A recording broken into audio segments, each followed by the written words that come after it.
Selamat datang di Cerita Horny, Cerita Horror Night.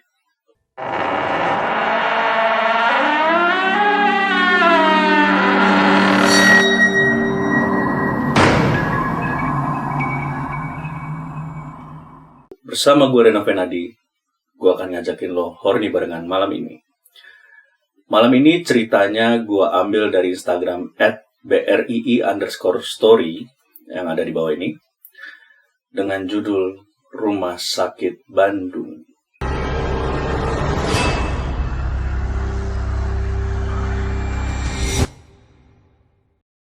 Buat teman-teman yang punya cerita horor, silakan kirim ke email renovenadi@gmail.com atau DM Instagram gue di @renovenadi.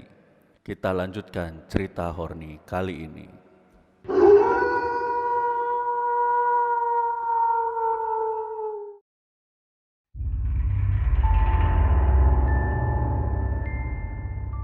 Suara tangis keluarga memecah kesunyian dikala akhirnya Ibu Ratna berusia 62 tahun menghembuskan nafas terakhir dalam ranjang rumah sakitnya.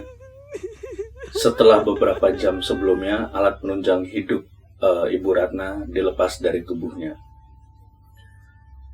Walaupun penuh tangis, kesedihan, tapi keluarga semua sudah ikhlas melepas kepergian Ibu Ratna dari sakit yang berkepanjangan. Air mata terus terurai, suara tangis masih saja terdengar hingga perlahan-lahan akhirnya isak tangis tadi menghilang dalam kesunyian ruangan malam itu. Hingga ada salah satu anggota keluarga dari Ibu Ratna ingin menutup selimut yang dipakai oleh Ibu Ratna hingga menutupi kepalanya. "Biar saya saja, Pak," ujarku kepada anggota keluarga tersebut. Aku merasa selain memang tugasku sebagai perawat, aku juga memiliki kedekatan dengan Ibu Ratna yang memang sudah beberapa bulan terakhir ini harus dirawat di ruang ICU di rumah sakit tempat aku bekerja. Perkenalkan, namaku Dianti. Aku adalah salah seorang perawat yang bekerja di sebuah rumah sakit di kota Bandung. Sejak dari 2012 aku sudah mulai mengabdi sebagai perawat di rumah sakit ini. Masih terbilang junior jika dibandingkan banyak rekan kerjaku yang sudah bekerja di rumah sakit ini selama belasan atau bahkan sudah ada yang puluhan tahun. Memang cita-cita menjadi perawat sudah aku canangkan sejak aku kecil. Dan syukur alhamdulillah cita-citaku itu bisa tercapai saat ini. Aku bekerja di sebuah rumah sakit di kota Bandung, di mana rumah sakit tempat aku bekerja ini sudah ada sejak zaman Belanda dulu. Walaupun beberapa bagian bangunannya ada yang sudah direnovasi karena untuk perawatan, tapi tidak meninggalkan kesan yang cukup menyeramkan, cukup mistis lah gitu dari bangunan rumah sakit tempatku bekerja. Dan juga tidak bisa dibantah bahwa banyak sekali cerita yang pernah aku dengar atau yang beredar di masyarakat di kota Bandung tentang bagaimana kisah-kisah serem yang ada di rumah sakit tempat aku bekerja. Berdasarkan cerita, kejadiannya macam-macam.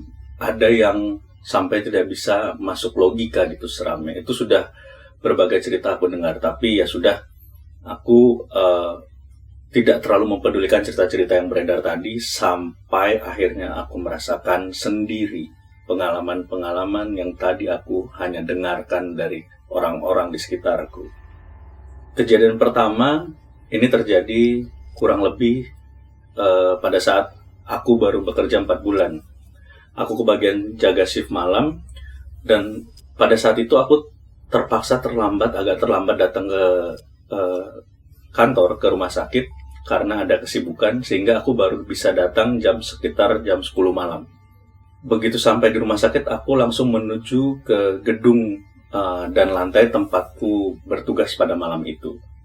Waktu itu aku bertugas jaga di lantai 3 sebuah gedung, di mana layaknya rumah sakit pada umumnya, lantai itu memiliki banyak ruang perawatan, ruang perawatan inap, dan dengan lorong di tengah-tengah antara ruang-ruang perawatan tadi.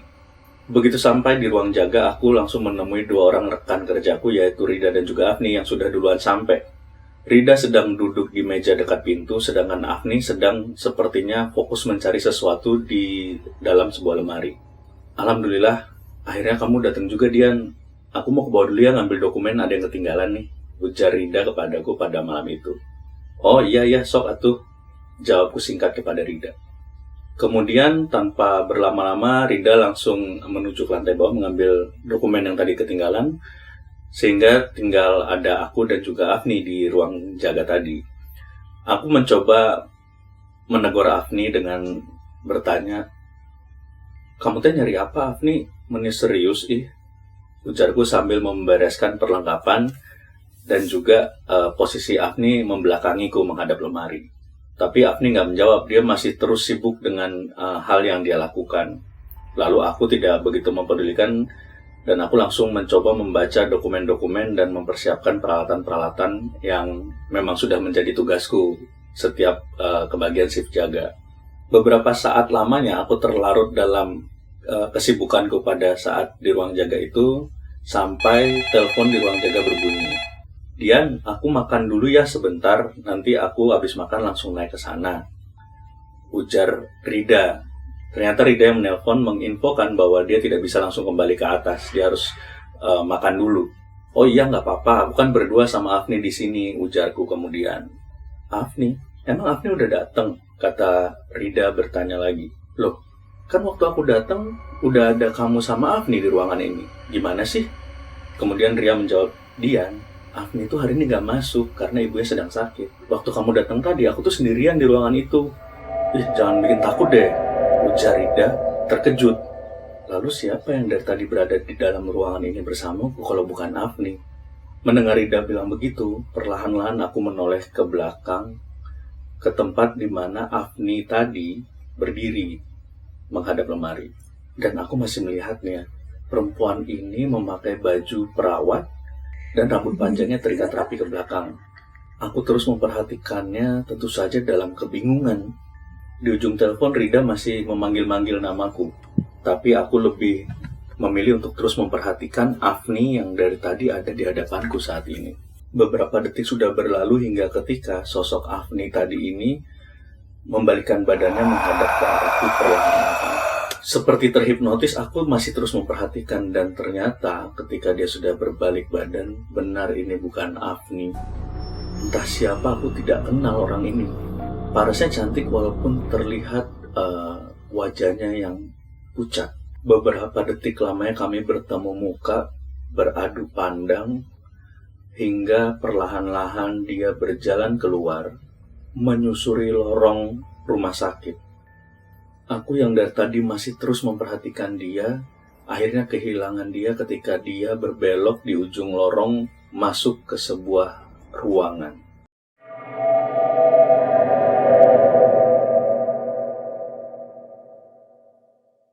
Pengalaman keduaku juga tak kalah menakutkan dari yang pertama tadi. Jadi ceritanya pada malam itu, aku harus mengambil berkas yang ada di gedung utama yang posisinya paling depan dari rumah sakit tempat aku bekerja ini. Untuk menuju ke sana, aku harus menyusuri lorong sepanjang selasar yang menghubungkan antara tempat aku jaga shift pada malam itu dengan gedung utama yang ada di depan. Entah penyebabnya apa, tapi memang pada saat itu jumlah pasien yang dirawat di rumah sakit ini tergolong sepi. Saat itu kejadiannya kurang lebih sekitar jam 1 malam, selasar yang aku lewati untuk menuju ke gedung utama seperti selasar pada rumah sakit pada umumnya dengan cahaya yang tidak terlalu gelap dan juga tidak terlalu terang, di mana di sebelah kanan dan kiri ada gedung-gedung atau ruangan-ruangan dengan fungsinya yang berbeda-beda tentu saja. Hingga akhirnya aku sampai di gedung utama, kemudian aku mengambil berkas. Tanpa berlama-lama aku langsung kembali lagi untuk ke ruang jagaku pada saat malam itu. Dalam perjalanan kembali ke ruang jaga, ini lebih sepi daripada saat aku berangkat, karena pada saat berangkat tadi aku ketemu 1-2 orang yang lalu lalang, tapi kali ini pas aku kembali ke ruang jaga itu sama sekali tidak ada orang, benar-benar sepi. Di tengah aku lagi berjalan, tiba-tiba ada suara grek, grek di belakangku. Suara yang sebenarnya sudah akrab atau sudah sering aku dengar gitu. Grek, grek. Aku mencoba menghentikan langkah dan menoleh ke belakang. Dan ternyata benar, bunyi yang tadi itu seperti yang sudah aku duga sebelumnya.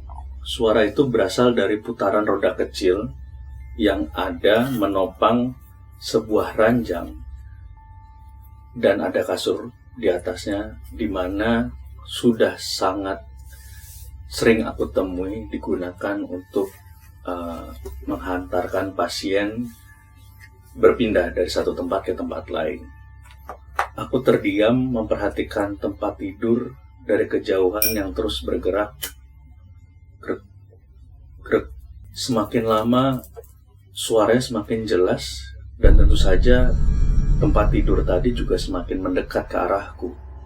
Dan sejak awal aku menoleh, badanku tidak bisa bergerak, nafasku terasa sangat sesak, mataku juga tidak tahu kenapa terhipnotis mengarah ke tempat tidur tadi. Karena dari awal aku menoleh, aku melihat tempat tidur tadi itu berjalan perlahan-lahan tanpa ada orang yang menarik dan mendorong. Ketika sudah sangat dekat, akhirnya aku tidak kuat dan kakiku lemas. Aku langsung ambruk terjatuh dalam tangis ketakutan. Tapi mataku masih terus memperhatikan tempat tidur pasien yang dari tadi masih berjalan pelan melewatiku. Tempat tidur tadi terus bergerak maju perlahan-lahan. Aku pun di tengah ketakutan yang amat sangat takut. Benar-benar hal yang gila gitu yang aku hadapin. Aku terus memperhatikan tempat tidur tadi yang terus berjalan pelan. Terus hingga ke ujung lorong dia berbelok ke arah kanan dan menghilang. Suster Dianti, kenapa duduk di sini? Tidak lama aku mendengar suara dari belakang yang ternyata salah seorang security di rumah sakit ini. Yang kemudian dia mengantarkanku kembali ke ruang tempat jagaku pada malam hari itu. Itu pengalamanku yang kedua.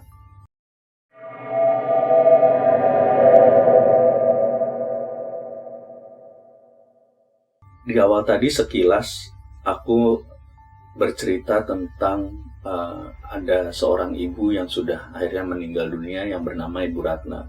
Almarhumah Ibu Ratna adalah salah satu pasien yang sangat berkesan dan tidak bisa aku lupakan mungkin sepanjang hidupku.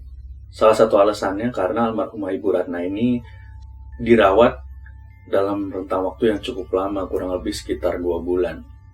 Almarhumah semasa hidupnya kami kenal, aku dan teman-teman seprofesiku, perawat-perawat lain dan juga dokter-dokter mengenal sosok almarhumah Ibu Ratna ini adalah sosok ibu yang sangat baik hati. Sehingga kami menganggap udah seperti orang tua kami sendiri. Maka ketika Ibu Ratna akhirnya harus meninggalkan kami semua, ada rasa sedih yang cukup mendalam yang kami alami. Ada satu kalimat khas yang selalu almarhumah ucapkan ketika kami selesai merawat beliau, yaitu dia selalu bilang, "Cantik, terima kasih ya, kamu baik sekali," dengan nada khas dan juga senyumnya yang selalu beliau ucapkan ketika kami selesai merawat. Oh ya, semasa beliau dirawat, beliau selalu menempati ruangan yang sama, tidak pernah berpindah, kecuali jika memang perlu dilakukan tindakan pindah ke ruangan ICU. Tapi selebihnya dia selalu berada di ruangan yang sama. Hingga ajal akhirnya menjemput beliau. Sehingga ruangan yang selalu dipakai beliau ini sangat identik gitu dengan sosok almarhumah Ibu Ratna. Singkat cerita, waktu terus berputar sepeninggal Ibu Ratna. Namun ada cerita yang beredar, yang mana ada beberapa pekerja rumah sakit yang melihat sosok Ibu Ratna bergentayangan di sekitar ruangan tempat Ibu Ratna dirawat selama di rumah sakit kami. Kabar itu sangat santer di antara kami pekerja rumah sakit. Namun aku juga tidak begitu percaya hingga akhirnya pada suatu malam ketika aku dan Afni kebagian jaga pada malam itu, sekitar jam 10 malam di mana aku dan Afni bertugas di lantai tempat ruangan almarhumah Ibu Ratna dulu dirawat. Jam 10 malam di mana sudah di luar jam besuk, seharusnya tidak ada orang lain selain anggota keluarga yang bertugas menjaga pasien yang dirawat. Tapi saat itu ada yang aneh. Aku dan Afni melihat seorang ibu yang baru saja keluar dari ruangan tempat dulu almarhumah Ibu Ratna dirawat. Tentu saja aku dan Afni kaget, bukan hanya karena ini di luar jam besuk, tapi seingat kami bahwa memang pada saat itu ruangan tersebut kosong, tidak ada siapa-siapa yang dirawat di ruangan itu. Dan bahkan yang lebih membingungkan, aku dan Afni tidak melihat kapan ibu ini masuk ke ruangan itu. Tiba-tiba kok dia bisa keluar dari situ? Habis ngapain ibu ini? Karena banyak keanehan dan kebingungan tadi, akhirnya ketika ibu tadi melintas di depan meja tempat kami jaga, kami mencoba menegur ibu tersebut. Ibu, maaf, ibu dari mana? Apakah ibu salah satu keluarga yang menjaga pasien di ruangan di sini? Oh iya, saya baru saja menjenguk Ibu Ratna di ruangannya. Saya teman lamanya. Makasih ya, Sus, ujar ibu tersebut sambil tersenyum kepada kami dan hendak melanjutkan langkahnya. Maaf, Bu, tapi tadi ibu ketemu dengan Ibu Ratnanya, tanyaku penasaran. Ya ketemu dong, ngapain saya lama-lama di dalam kalau nggak ketemu? Dia udah lumayan sehat ya, katanya tadi dia bilang bentar lagi juga pulang, ujar ibu tadi menjawab dengan sambil tersenyum kepada kami. Aku dan Afni hanya terdiam dan tidak berani bilang ke ibunya bahwa Ibu Ratna sudah meninggal beberapa hari sebelum hari ini. Kemudian, pada suatu malam, kira-kira 1 bulan setelah meninggalnya Ibu Ratna, aku mengalami kejadian seram yang sepertinya tidak akan bisa aku lupakan. Waktu itu sekitar jam 12.30 malam, aku diminta bantuan tenaga tambahan di ruangan ICU. Cukup lama aku di ruangan ICU, kira-kira kurang lebih 2 jam lamanya. Ketika sudah duduk di ruang perawat di salah satu lantai ruang rawat inap, Rida yang tadi berjaga sendirian berpamitan ke bawah sebentar. Dian, aku ke bawah dulu ya sebentar, Dokter Irawan butuh bantuan katanya. Oke, aku gantian yang jaga kan, kataku kepada Rida. Kemudian Rida meninggalkanku jaga sendirian pada malam itu. Malam itu sangat sepi, hanya ada beberapa ruangan yang terisi oleh pasien, yang mana salah satunya adalah ruangan yang dulu ditempati oleh almarhumah Ibu Ratna. Sebenarnya aku cukup lega di mana ruangan tersebut akhirnya terisi pasien, mengingat banyak sekali cerita-cerita serem yang ada di ruangan tersebut. Kemudian aku lanjut dalam tugasku memeriksa update-update data pasien sehingga tidak ada yang terlewatkan. Tapi tiba-tiba konsentrasiku pecah di mana ada panggilan dari pasien di ruangan nomor 4. Ruangan nomor 4 inilah ruangan di mana Ibu Ratna dirawat. Sempat terkejut, tapi aku kemudian tenang karena ya memang sudah ada pasiennya pada malam ini. Gak mungkin lah ada yang aneh-aneh. Aku langsung bangkit dari tempat duduk dan menuju ke ruangan tersebut. Tidak jauh, hanya sekitar belasan meter saja dari ruang jagaku tadi. Ketika sampai di depan ruangan, dari jendela aku bisa melihat lampu di ruangan nomor 4 ini dimatikan.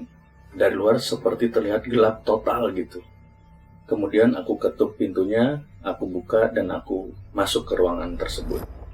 Di dalam aku melihat lampu yang ada di atas tempat tidur pasien dinyalakan, sehingga tidak gelap total ruangannya.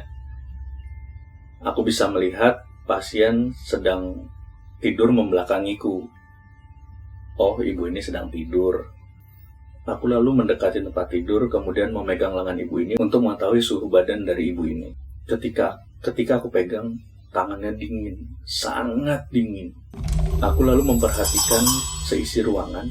Ada yang aneh karena ruangan ini sangat rapi dan bersih, seperti baru saja dibersihkan oleh petugas rumah sakit. Tidak seperti ruang rawat inap yang sedang berpenghuni gitu. Namun ketika masih bertanya-tanya, ibu yang sedang aku pegang lengannya ini tadi, perlahan-lahan dari posisi menyamping mulai memperlihatkan bagian depan tubuhnya termasuk wajahnya. Aku terhenyak, diam, kaget, syok. Karena yang sedang terbaring di depan mataku ini adalah sosok Ibu Ratna. Wajah pucatnya tersenyum ramah, sorot matanya tak bercahaya, rambut panjangnya tergerai ke belakang. sambil terbata-bata dia bilang, "Cantik, terima kasih ya. Kamu baik sekali." Dengan nyaris menangis, aku melangkah mundur menjauhi tempat tidur, bergerak mendekat ke pintu keluar. Dalam prosesnya kami terus berpandangan. Senyum datar tanpa ekspresi masih tetap terlihat dari wajah Ibu Ratna. Perlahan aku buka pintu, lalu aku lari kembali ke ruang jaga tadi yang ternyata di situ sudah ada Rida. Lalu aku ceritakan semuanya kepada Rida. Saat itulah Rida bilang kalau selama aku di ICU tadi, pasien yang seharusnya dirawat di ruangan nomor 4 tadi mendadak harus mendapatkan perawatan di ruang isolasi, sehingga ruangan itu dari tadi kosong.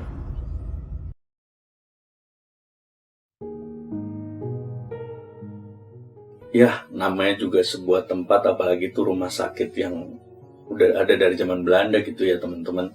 Jangankan yang bekerja di sana, orang-orang yang pasien mungkin, atau keluarga pasien, atau yang berobat, ya nggak lama di situ juga pasti banyak sekali mengalami peristiwa-peristiwa mistis seperti ini. Sedikit mungkin yang bisa kita lakuin adalah satu, yang pasti ya berhati-hati dalam bersikap, jangan aneh-aneh gitu selama kita di sana, jaga suasananya, dan kalau bisa jangan ngelamun terus, karena memang itu tempat merawat pasien gitu ya, ada orang yang sakit, mungkin ada juga yang meninggal. Suasana bukan suasana sukacita, ada baiknya kita juga perbanyak doa di sana gitu, selain untuk keselamatan kita sendiri, juga untuk kesembuhan atau keselamatan dari pasien yang mungkin kita kunjungi atau yang mungkin kita jaga di rumah sakit itu. Sekian cerita horny kita pada malam hari ini. Gue mau ngucapin terima kasih untuk BRII_story, Instagramnya ada di sini. Teman-teman silahkan follow Instagram dari BRII_story ini karena banyak sekali cerita-cerita serem di sana. Dan juga gue mau ngucapin makasih buat lo yang sudah nonton, udah ngeklik, udah menikmati horny barengan sama gue malam hari ini. Jangan lupa klik subscribe, like kalau lo suka, komen juga kalau lo ada punya cerita atau pengalaman-pengalaman horor, atau lo bisa kirim cerita atau pengalaman horor lo ke email gue renovenadi@gmail.com di sini, atau ke DM di Instagram gue di @renovenadi di sini. Oke? Terima kasih teman-teman, gue Renovenadi, sampai bertemu di cerita horny selanjutnya.